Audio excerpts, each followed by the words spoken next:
So, Bee Wallet is basically marketed as a digital wallet where users can manage their Bee-related assets and potentially withdraw or transfer their funds.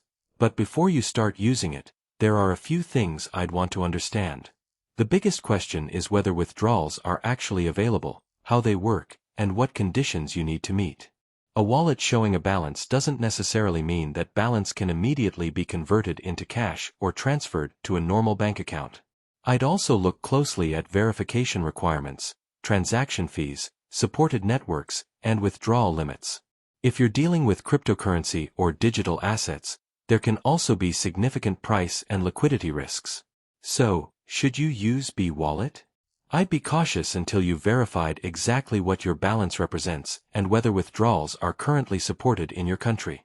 Overall, don't assume that seeing a number inside an app means you can cash it out. Understand the withdrawal process and risks before putting time or money into the platform. Thanks for watching. Don't forget to like and subscribe for more videos.